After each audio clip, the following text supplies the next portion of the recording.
nosso coração, direto do coração de Deus. A palavra de Deus para o nosso coração hoje está baseada em vários textos bíblicos, mas o nosso tema é uma mensagem, a mensagem de Deus para o mundo hoje, a mensagem de Deus para a igreja e a mensagem de Deus para a sua vida. Eu quero dividir essas três partes didaticamente: o que Deus está falando com o mundo de maneira geral, o que Deus está falando com a igreja nessa hora de crise, de pandemia, e o que Deus está falando especificamente para você que está aqui acompanhando o nosso programa. Eu quero começar lendo 1 Timóteo capítulo 6, versículo 10, falando que Deus está falando com o mundo, de maneira geral, com as nações, com as autoridades, com o mundo de maneira geral, o que Deus está falando. 1 Timóteo 6, 10, o apóstolo Paulo diz: porque o amor do dinheiro é a raiz de todos os males, e alguns nessa cobiça se desviaram da fé, e a si mesmos se atormentaram com muitas dores. Quanto vale uma vida humana? Quanto vale o ser humano? O apóstolo Paulo diz que a raiz de todos os males não é o dinheiro, mas o amor ao dinheiro. O amor ao dinheiro, o apego ao dinheiro, a ganância, a cobiça, a avareza tem gerado todo tipo de males na história humana. Todas as guerras, crimes, homicídios, assassinatos, pestes, fomes, escravidão, ela tem advindo do amor ao dinheiro. O amor ao dinheiro tem provocado desgraças terríveis na história. E hoje a humanidade está sendo colocada em xeque, numa encruzilhada. O quanto vale o ser humano? Quanto vale a vida humana? Será que o que mais vale, o que mais importa é o dinheiro, a economia? Será que o modo de produção capitalista não está sendo colocado em xeque, esse modo de produção da ganância, do lucro sobre a vida humana, daquilo que vale mais, que é o acúmulo, o ficar rico, o ganhar dinheiro, e muitos estão sendo descartados e descartáveis. Na linguagem lá do Apocalipse diz que ia chegar um tempo que o comércio ia vender tudo, que até as almas humanas seriam vendidas. Será que nós estamos chegando nesse ponto que a vida humana é descartável? Eu creio que sim. E o capitalismo chegou a um ponto que a própria Terra, o próprio planeta Terra está pedindo socorro pela devastação, pelo aquecimento global, pela desvalorização da vida humana. O apóstolo Paulo diz: olha, o amor do dinheiro é a raiz, é a fonte de tanto mal. A humanidade está sendo colocada em xeque. Se vocês continuarem nessa competição absurda, nessa guerra por dinheiros, colocando a economia em primeiro lugar, vocês vão continuar gerando morte, destruição. Nós precisamos parar e, em vez da competição, pensar na cooperação, no companheirismo. As nações precisavam se unir, e nessa hora o mundo globalizado está colocado em xeque para dizer às autoridades, às nações: se nós nos uníssemos e trabalhássemos juntos, talvez essa epidemia poderia ser barrada e parada muito antes. Mas cada um está pensando no seu próprio bem, na sua própria riqueza, no seu próprio PIB, e aí muitos estão sendo descartados. Nessa hora onde os idosos são mais vulneráveis, quanto vale a vida de um idoso? Quanto vale a vida de um idoso? Será que nós não precisamos ouvir a voz de Jesus em Lucas 12? Ele diz que um homem teve uma grande colheita, e ele acumulou, e o texto bíblico, Jesus faz questão de dizer que ele diz assim: agora eu estou rico, agora eu tenho muito, agora eu vou aumentar os meus celeiros, agora eu vou aumentar a minha fortuna, agora eu posso falar para a minha alma, e é sempre o pronome pessoal possessivo singular: eu, meu. Ele não pensa nos outros, ele não pensa em ninguém, ele diz dele para si mesmo: agora, ó minha alma, você pode viver regaladamente, despreocupadamente. E Jesus diz no final daquela parábola que ele ouve a voz de Deus. E a voz de Deus não diz assim: ó homem de grande visão, ó grande empreendedor, ó grande capitalista, ó homem disso e daquilo, ó homem rico. Não. Jesus diz que naquela noite o Senhor vai falar para ele: louco, louco, louco que só vive para acumular, louco, essa noite pedirão a tua alma. E aquilo tudo que você acumulou, para quem será? Louco, essa noite vão pedir a sua alma. De que adiantou tudo isso? Paulo diz: olha, nada temos trazido para o mundo e nem coisa alguma podemos levar dele. Louco, de que adiantou? Deixa eu te falar, a mensagem de Deus para nós, para o Brasil é: o nosso país é o segundo país mais desigual do mundo. Só o Catar é mais desigual que o Brasil. Na nossa nação, 2.000 famílias, 2.000 pessoas têm mais riqueza que 100 milhões dos mais pobres. Os 100 milhões mais pobres desse país, eles não têm o dinheiro que 2.000 pessoas têm, que estão vivendo de maneira nababesca, milionária, bilionária.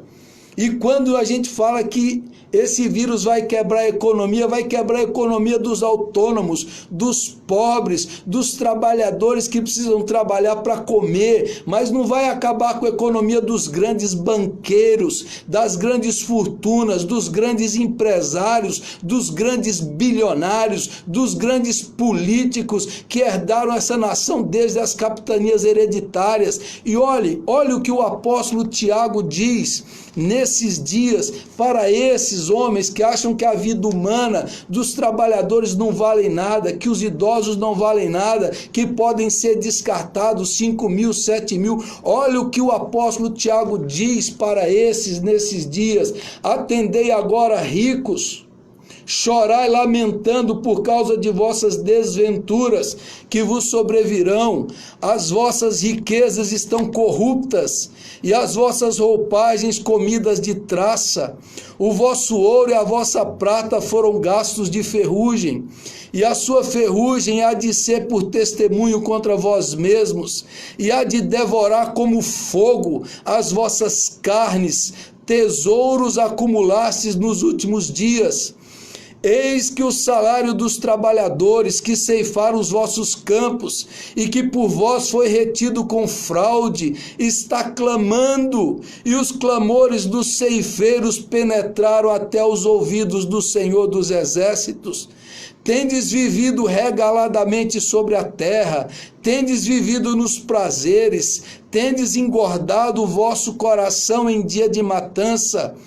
Tendes condenado e matado o justo, sem que ele vos faça resistência. O apóstolo Tiago está dizendo: olha, vocês que acumularam milhões e milhões do trabalhador que sugou a força de trabalho dele, pagou uma miséria. Vocês que têm vivido de maneira regalada, suntuosa, vivendo com ostentação num país de miseráveis, de pobres. Vocês que têm desprezado a vida dos idosos, dos aposentados, daqueles que vivem do salário mínimo. Vocês que têm engordado. Olha, o clamor dos pobres tem chegado até o Senhor dos Exércitos. E o que Tiago está dizendo é que a vossa riqueza, o vosso ouro, o vosso dinheiro, a sua fortuna, literalmente Tiago está dizendo: o seu dinheiro vai servir de combustível para acender o fogo do inferno que vai queimar vocês.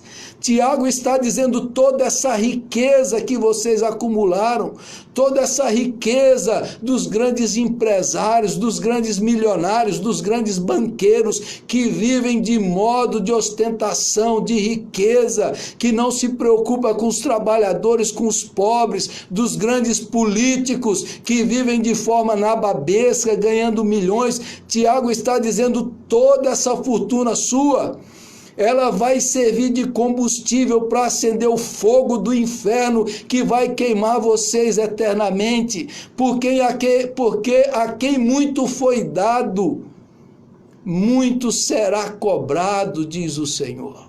Se você tem muito, se você tem acumulado muito, Deus vai cobrar muito de você.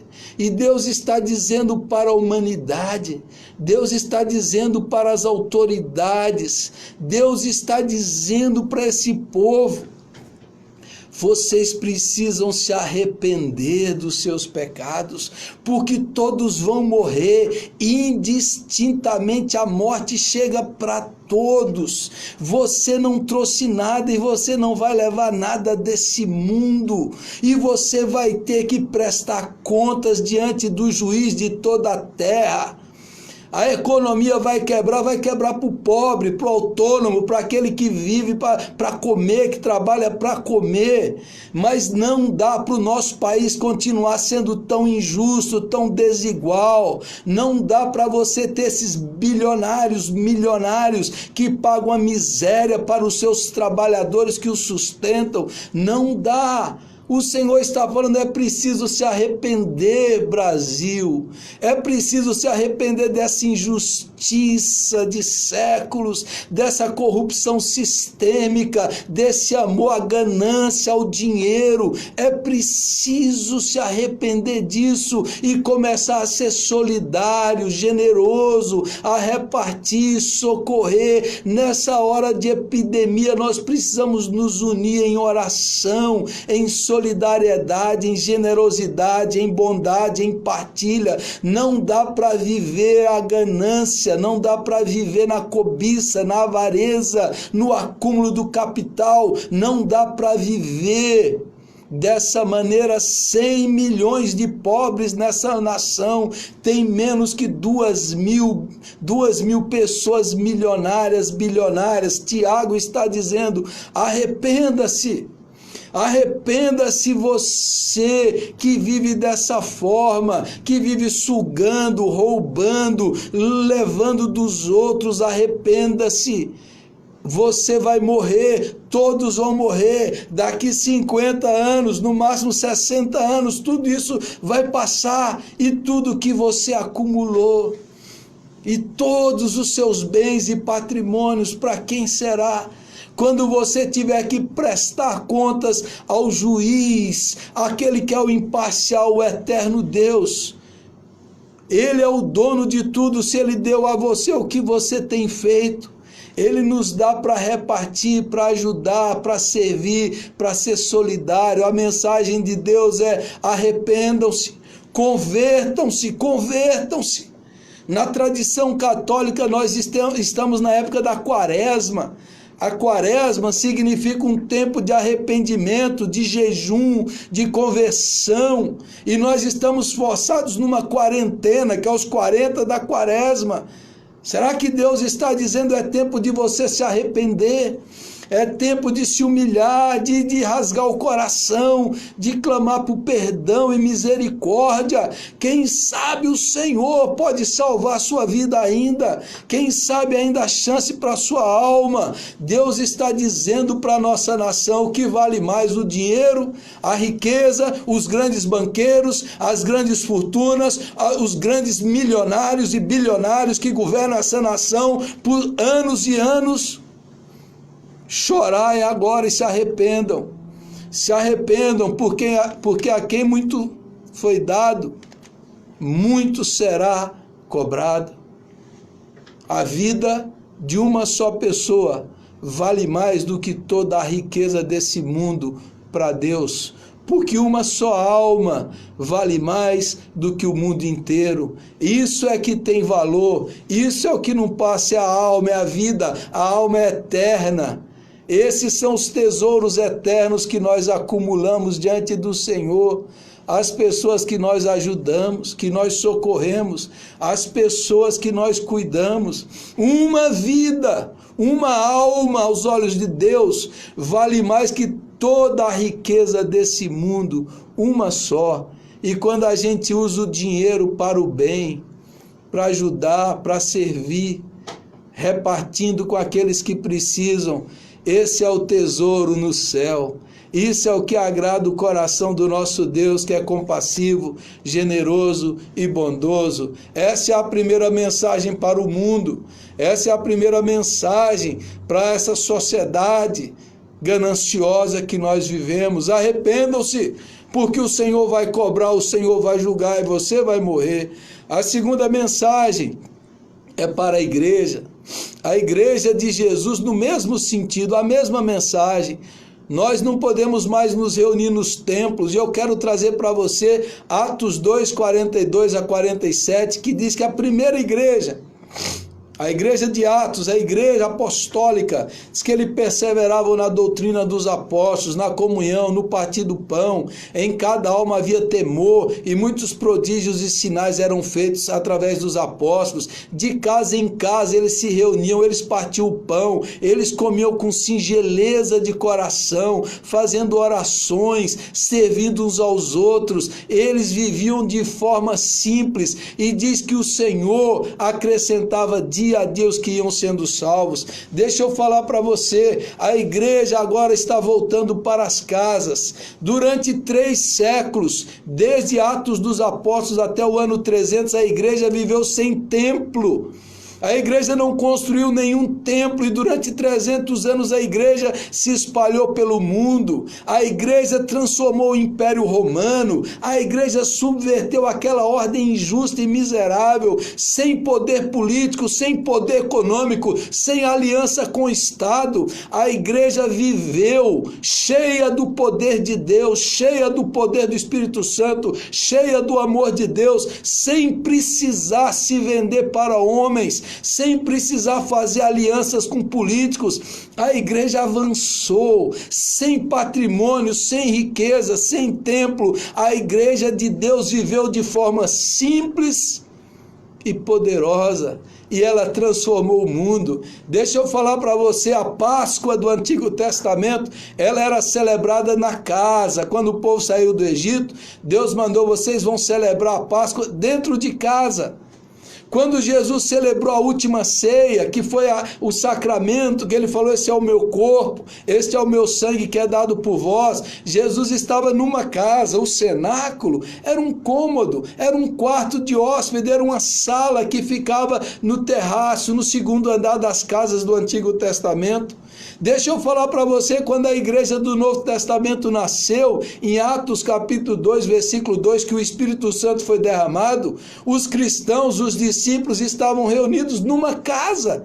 O cenáculo é uma casa, a igreja nasceu numa casa. A mensagem que Deus está dando para a igreja é: vocês não precisam confiar nos patrimônios desse mundo, vocês não precisam da economia, vocês não precisam de templo, vocês não precisam de políticos, vocês precisam do poder de Deus. A mensagem do Senhor: a igreja precisa voltar à simplicidade, tem que abandonar o comércio, o business, o show gospel, artista gospel, cachês milionários. A igreja virou um grande negócio, a igreja virou um grande comércio. A igreja hoje precisa disso, precisa daquilo. A igreja de Jesus só precisa do poder de Jesus.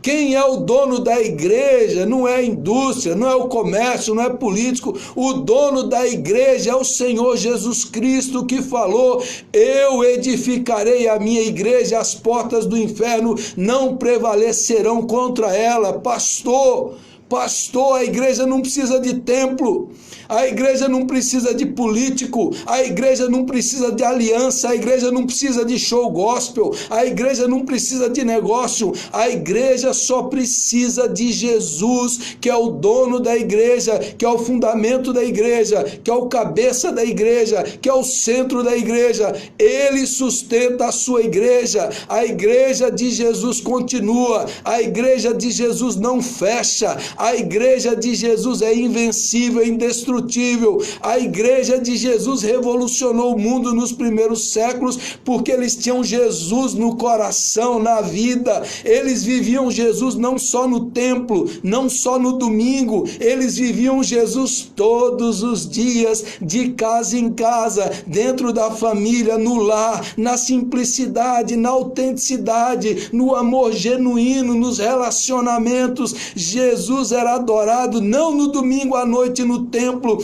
mas todos os dias, na sala, no quarto, na cozinha, na rua. Jesus vivia 24 horas na vida daquela igreja. Hoje, Deus está falando para a igreja: volte para casa, volte para a simplicidade, volte para a autenticidade, volte para a vida simples. Pare de fazer da igreja um negócio, pare de fazer da igreja um business, pare de fazer da igreja um show gospel, acabem com o comércio, acabe com tudo isso. A igreja não precisa de nada disso, a igreja só precisa de Jesus, a igreja só precisa do amor de Jesus, a igreja só precisa do poder de Jesus. Você vai dizer: mas e o dinheiro, pastor? O dono de toda a riqueza é Deus, e Ele sustentou a igreja pelos 2000 anos, e Ele vai continuar sustentando, meu irmão, minha irmã. A igreja de Jesus é simples. Nós não precisamos de templos. Os templos são importantes para a gente se reunir, para a gente congregar, mas o nosso templo não é feito de tijolo, de pedra. O nosso templo é o Espírito Santo habitando em nós. Nós somos o santuário do Altíssimo. Jesus é o bom pastor que ama e que cuida das suas ovelhas. A igreja precisa voltar. Ouça a mensagem de Deus, igreja. Volte para a simplicidade, volte para as casas, volte para as famílias. Jesus quer ser adorado dentro da sua casa, lá na sua família, no seu casamento, lá no íntimo do seu lar. Volte para a intimidade, volte para a simplicidade, volte para a confiança e dependência do Senhor, volte para Ele, volte para Jesus, volte para a essência, igreja. Se arrependa, igreja, se arrependa e volte para o Senhor Jesus. A terceira mensagem que o Senhor diz é a mensagem individual, pessoal. É uma mensagem que foi escrita pelo apóstolo Paulo preso. Paulo estava preso e ele escreveu a carta da alegria, a carta da exuberância, a carta do entusiasmo, a carta aos Filipenses. E no capítulo 4 ele diz assim: guarde essa mensagem. Digo isso não por causa da pobreza, porque aprendi a viver contente em toda e qualquer situação. Tanto ser estar humilhado, como também ser honrado. De tudo e em todas as circunstâncias já tenho experiência, tanto de fartura como de fome, assim de abundância como de escassez. Tudo posso naquele que me fortalece. O apóstolo Paulo está confinado, muito pior do que nós, provavelmente numa prisão romana, insalubre, pequena. Esse homem está cercado, prestes a ser julgado, ser condenado e ser executado, mas ele está cheio de alegria, porque ele transcendeu, ele deixou de viver nas circunstâncias temporais, ele deixou de depender apenas das coisas, ele agora entrou na transcendência. Agora ele descobriu que a vida dele, que a satisfação dele, que a alegria dele não depende das coisas exteriores. Ele descobriu o segredo, que a alegria mais profunda está dentro do coração. É interior, aqui dentro dos meus sentimentos, dos meus pensamentos, Cristo habita.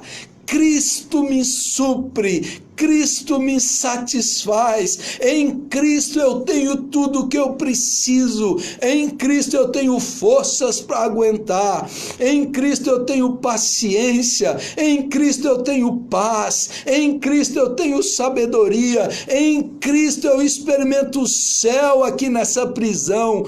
Paulo diz: eu aprendi o segredo do contentamento. Cristo vive em mim, Cristo me dá forças. Deixa eu dizer para você, nós vamos superar essa crise porque Cristo está conosco. Cristo nos sustenta, Cristo nos alimenta, Cristo nos supre, Cristo nos abençoa. Cristo é a nossa alegria. Ele está com você, Ele vai te ajudar, Ele vai te suprir. Nós vamos superar, porque Cristo vive em nós. É Cristo nosso bem, a nossa riqueza, a nossa alegria, a nossa eternidade está em Cristo. Apegue-se a Ele, olhe para Ele, fale com Ele, peça a ajuda dele. Nele nós temos todos os recursos que precisamos em Cristo Jesus.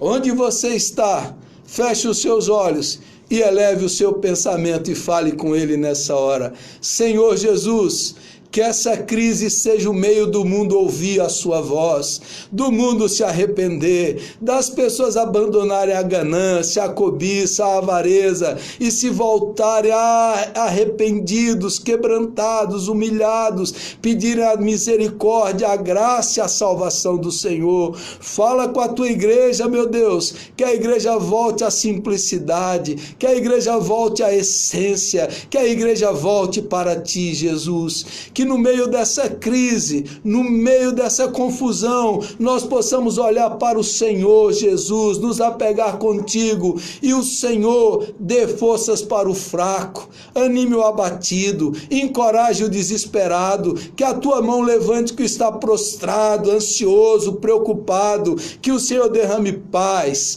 confiança, alegria, segurança a todos aqueles que estão sofrendo nesse dia, que o Senhor revele o teu amor, que o Senhor revele a tua graça, que o Senhor revele a tua presença a todos aqueles que precisam nesse dia, que experimentem em ti, Jesus, toda a paz, toda a alegria e a confiança e a esperança que nós vamos vencer em teu nome. Confiados em ti, eu oro e te agradeço. Amém e amém, Jesus.